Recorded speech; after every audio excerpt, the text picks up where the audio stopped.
Bonjour tout le monde, chose promise, chose due, je devais faire un Q&A pour répondre à toutes vos questions.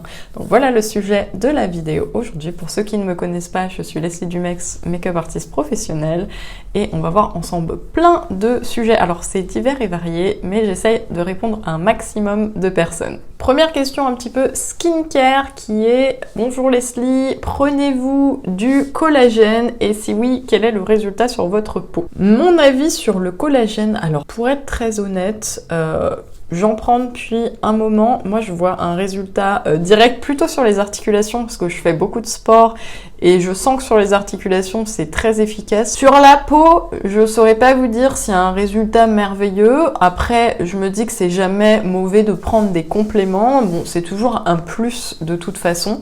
Donc, surtout si vous avez des carences, par exemple, ça va venir vous complémenter et éviter d'être en déficit de quelconque vitamine ou autre. J'ai quand même mené ma petite enquête par la suite. J'ai demandé déjà à ChatGPT de me sortir quelques études. Donc, il s'avère, d'après certaines études, ça stimulait votre propre production de collagène. Donc, ça aurait cette efficacité-là. Il y aurait aussi un bénéfice sur l'hydratation et l'élasticité de la peau. Après, il y a aussi une question de quantité. Il faut en prendre suffisamment pour voir un résultat. Si vous prenez une mini dose, il n'y aura pas assez de résultats. Donc, prenez-en quand même vous pouvez en prendre un peu plus au niveau du collagène, il n'y a pas de risque de surdosage. En tout cas, en conclusion, je pense que c'est efficace aux bonnes quantités et bien sûr d'être régulier dans votre prise de collagène. C'est pas juste un mois, on arrête, c'est de le prendre en continu. Question suivante qui me vient de Charles qui me demande quel âge as-tu et quelle célébrité ai-je maquillée? J'ai eu 36 ans en septembre, voilà, et bon, ne me dites pas que ça se voit, ça me vexera beaucoup. C'est vrai que je donne pas forcément mon âge, c'est bien de rester un peu mystérieux parfois, mais j'ai souvent cette question qui revient. Les célébrités que j'ai maquillées, j'en ai maquillé pas mal.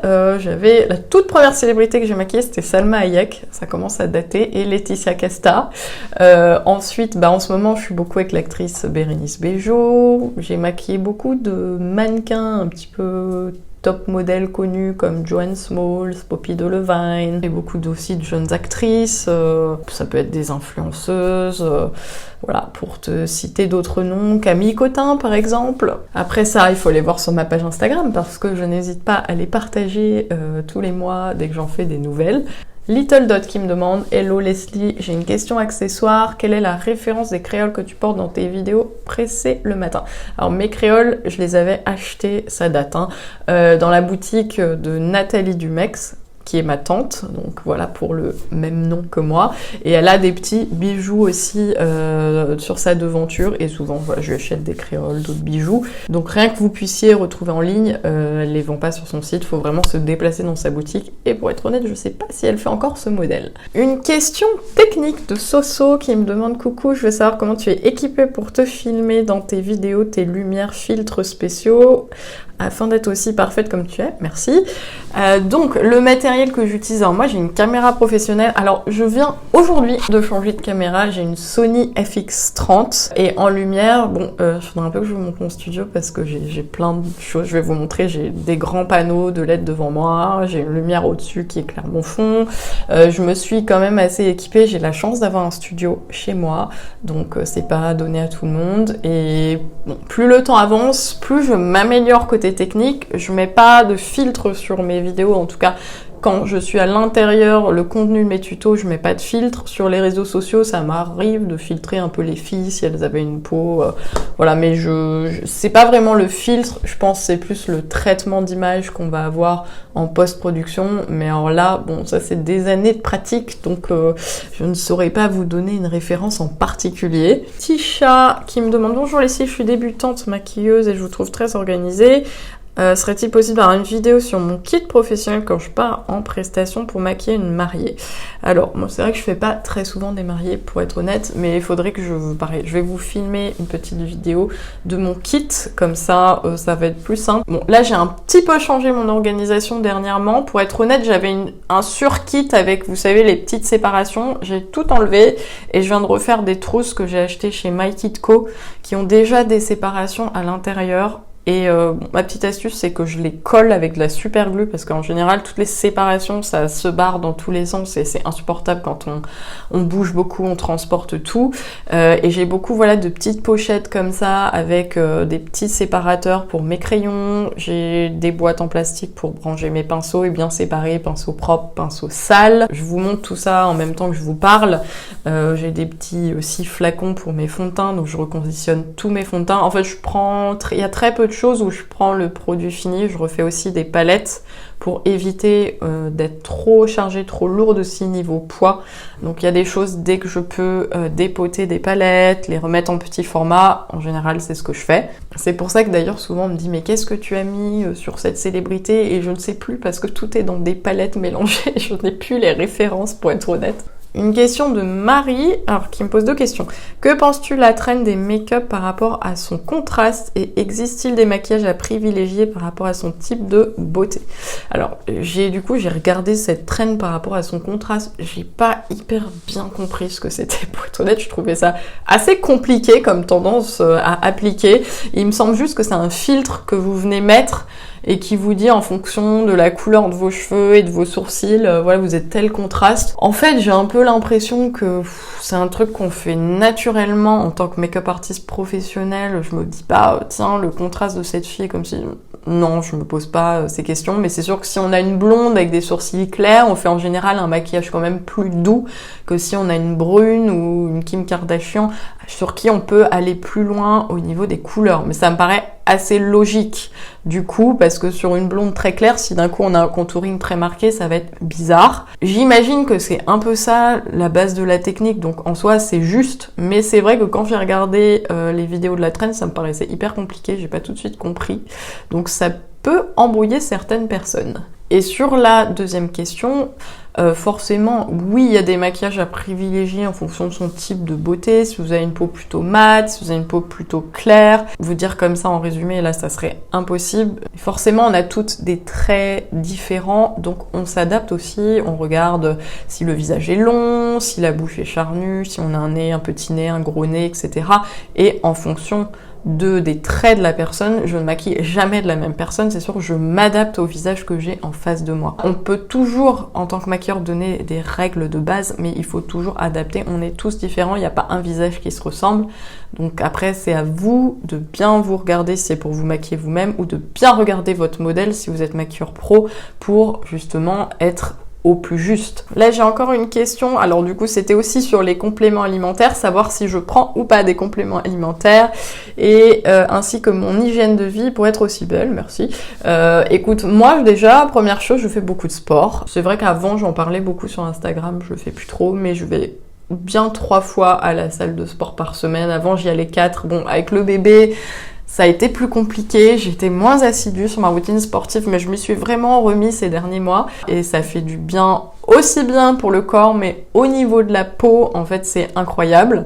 Déjà, le fait de faire du sport, ça ralentit le vieillissement cellulaire, donc aussi au niveau de votre peau, de l'élasticité de la peau, de la texture, ça lui permet un meilleur vieillissement. Et ensuite, alors j'ai toujours pris un peu des compléments par-ci, par-là, j'en prends pas tout le temps pour être honnête, j'ai des phases où d'un coup, hop, je reçois des petits compléments de chez M Skincare par exemple que je trouve hyper efficaces pour la peau, donc je vais me faire une petite cure avant l'été, une petite cure avant le soleil par exemple pour éviter les taches. Et sinon, sur mon hygiène de vie, je mange beaucoup de légumes, je mange des fruits aussi, mais surtout beaucoup de légumes verts. En fait, je pense avoir une alimentation assez équilibrée entre niveau protéines, légumes. Je mange du sucre, comme tout le monde, je pense, mais je pense que je suis quand même raisonnable. Je fais pas de diète ni rien en particulier, en fait. Je pense juste que je mange équilibré au quotidien, et quand il faut se faire plaisir, je suis comme tout le monde, hein. Je me fais des raclettes, des fondus, etc.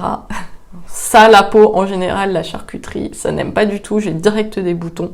Donc bon, on voit bien que le régime alimentaire influe énormément sur la qualité de la peau. Mais c'est vrai, plus j'en parle avec les gens, plus je me rends compte que y a beaucoup de personnes qui n'ont pas du tout une alimentation équilibrée et qui pensent qu'elle est équilibrée, et c'est pas le cas. Le régime alimentaire, l'hygiène de vie, le sport, ne pas fumer, ne pas boire, je fume pas, je bois pas, ça a vraiment un impact sur la qualité de votre peau. C'est un peu compliqué parfois à appliquer, mais c'est vrai que bon, quand on veut bien vieillir, et même pour la santé en général, c'est hyper important. J'ai Marie qui me dit « Coucou, je suis enceinte et j'ai commencé à avoir de l'acné de grossesse, que me conseilles-tu » Je suis pas très calée parce que pour être honnête, moi enceinte c'était l'inverse. J'avais tellement d'acné habituellement que quand j'étais enceinte, j'en avais plus d'acné.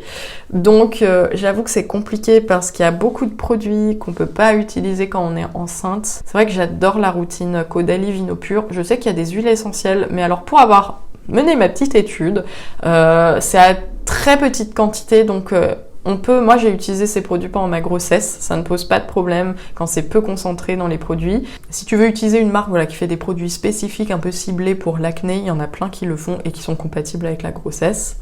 J'ai pas, à part Caudalie, de marque spécifique là en référence à te donner. En tout cas, c'est un déséquilibre hormonal, donc malheureusement, il faut un peu prendre ton mal en patience et ça va se réguler une fois que tu ne seras plus enceinte. Et c'est qui me demande des exemples de fard à paupières et crayons à paupières pour une peau mature avec des rides. Alors, je sais pas si je dirais que c'est forcément un exemple de fard à paupières, mais en vieillissant, ce qui serait important déjà, c'est de mettre une base pour éviter que les fards à paupières ne bougent. Après, moi en crayon, c'est vrai que j'utilise assez souvent les Victoria Beckham Beauty qui sont longue tenue, qui ne bougent pas du tout. C'est un peu l'équivalent des Pat McGrath aussi, qui sont très beaux. Par contre, c'est vrai qu'ils sont quand même assez chers. Il y a plein de marques comme ça qui font des crayons longue tenue, et c'est sûr que plus vous avez la paupière qui va avoir des rides, plus ça va bouger, plus il faut aller sur des crayons un peu longue tenue, long wear. Et faites attention, quand on vieillit, on a tendance à beaucoup hydrater le contour des yeux, mais si vous hydratez trop au niveau de la paupière, aussi ça peut avoir tendance à faire bouger davantage vos fards à paupières. Donc évitez de surhydrater ou essuyer la crème et bien poudrer sa paupière avant de commencer à se maquiller. Après, en fard à paupières, faut juste acheter des fards à paupières de qualité. Y a plein de marques qui font des beaux fards à paupières, ça peut être chez MAC, ça peut être chez Natasha Denona. Maintenant, Makeup by Mario, j'ai vu la sortie des trop belles palettes. Il y a aussi les Charlotte Tilbury, quoique ces derniers temps, je trouve que les Denona tiennent mieux que les Charlotte Tilbury. Je sais pas quel est votre avis.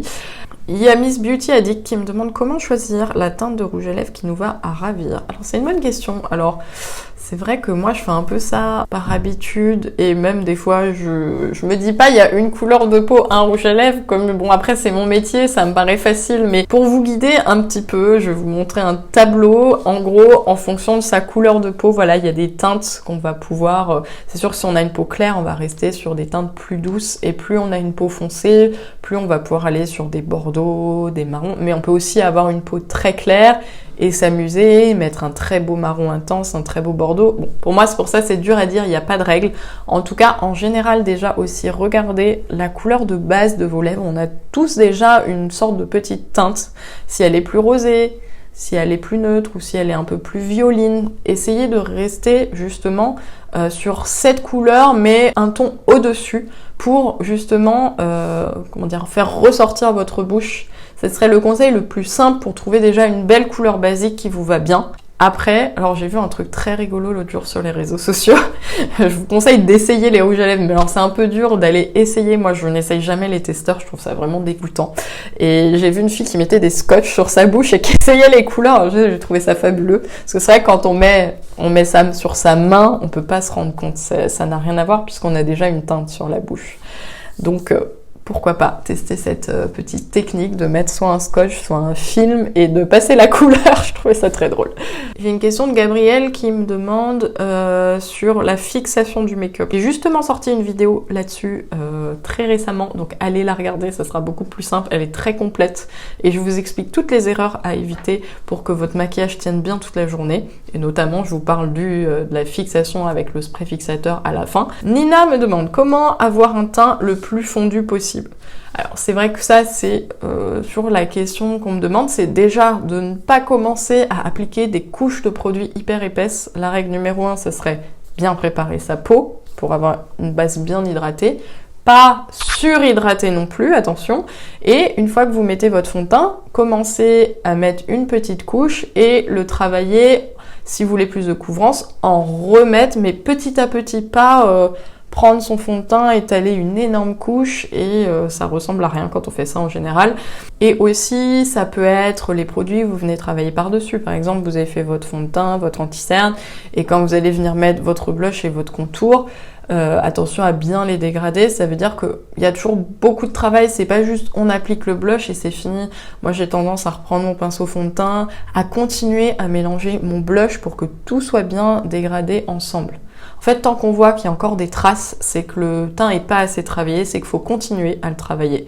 Et c'est vrai que quand on est un peu nul en maquillage, je trouve que le fait d'utiliser des crèmes, finalement, ça peut se travailler à l'infini, alors qu'une fois qu'on a mis une poudre et qu'on a fait une tache, c'est un peu plus compliqué de reprendre et de continuer à dégrader son teint. Vraiment, si vous avez un problème sur le côté fondu de l'ensemble de votre maquillage, essayez de travailler avec des produits complètement gras, crème, et ensuite de venir poudrer votre teint. Et c'est vrai que c'est un travail de longue haleine, hein. Un teint bien dégradé, ça prend du temps, et voilà, plus on le pratique et plus on arrive à un résultat assez joli, assez naturel.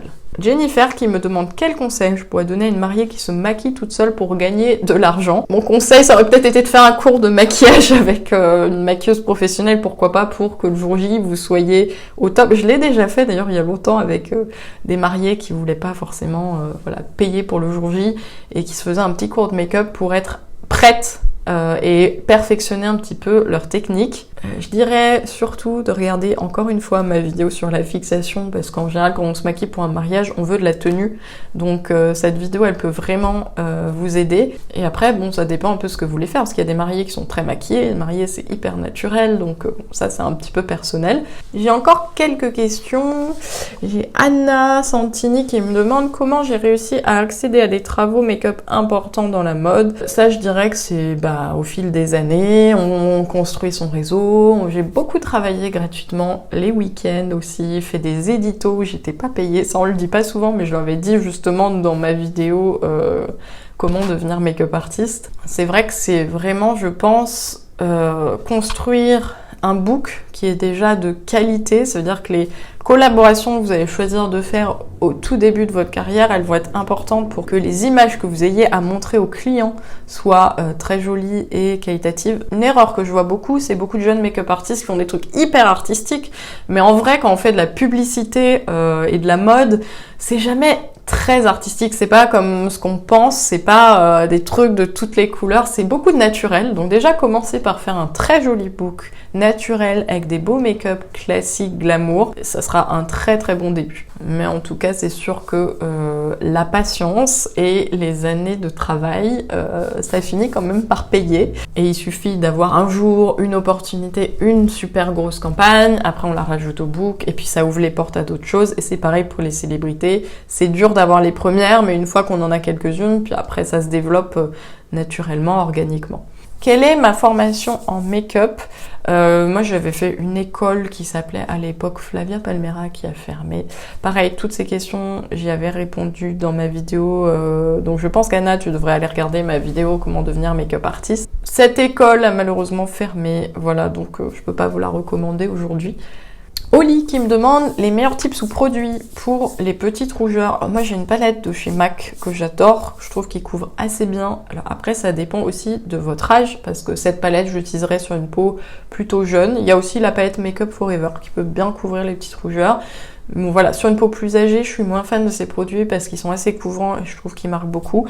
Après, tout simplement, un bon fond de teint avec une couvrance assez élevée, ça peut être très bien pour les zones où vous avez des rougeurs, ou un anti-cerne. Pareil, l'anti-cerne apporte plus de couvrance, donc vous pouvez complètement passer sur les zones où c'est rouge, pas avoir à mettre une tonne de fond de teint partout et juste faire des petites corrections localisées. Peut-être que ma vidéo sur l'acné peut vous aider sur tout ce qui est couvrir les imperfections. Ça peut être la même chose pour des rougeurs. Attention d'ailleurs, j'ai souvent cette remarque, on me dit « Ah, alors je ne veux pas mettre de fond de teint, mais du coup, je mets de l'anti-cerne à la place. » Alors ça, j'ai jamais compris, parce que pour moi, un anti-cerne, c'est plus épais qu'un fond de teint. À partir du moment où vous switchez votre fond de teint pour un anti-cerne, c'est pire. Donc autant se mettre un fond de teint hyper léger, hyper transparent, que de faire son teint avec de l'anti-cerne. C'est quelque chose que je vois vraiment très fréquemment et ça, je n'ai toujours pas compris au jour d'aujourd'hui. Alors dites-moi en commentaire si vous faites ça, je veux tout savoir. Forketina qui me dit comment prévenir les fards à paupières qui bougent. Bon, c'est un peu la question à laquelle j'ai répondu tout à l'heure, mais surtout pour les paupières les paupières tombantes, on va dire, ou comme les paupières asiatiques qui arrivent assez bas. Alors, c'est vrai que sur des paupières qui n'ont pas vraiment de place, moi je vois pas un très grand intérêt d'utiliser des fards à paupières, parce qu'en effet, ça peut bouger, donc plutôt partir sur quelque chose comme un ras de cils qui serait plus intéressant et peut-être plus visible. Sinon, là vraiment sur ces yeux-là, c'est la même réponse tout à l'heure, mettre une base, ça c'est très important, sinon ça tiendra pas grandement. Et en effet, utiliser des fards de qualité, pas trop hydrater la paupière, ça je l'ai déjà dit. Mais réfléchissez bien plutôt à la façon dont vous allez maquiller cette forme des yeux. Je crois que j'ai fait le tour de toutes les questions que j'avais eues pour aujourd'hui. J'espère vous avoir apporté des réponses claires et précises. N'hésitez pas en commentaire à me dire si c'était ce que vous imaginiez ou si vous avez même d'autres réponses entre vous à vous apporter, c'est toujours intéressant. Je ferai de nombreux autres Q&A, ne vous inquiétez pas, vous pouvez me poser encore d'autres questions. Abonnez-vous si ce n'est pas déjà fait et on se retrouve prochainement pour d'autres vidéos. Au revoir tout le monde.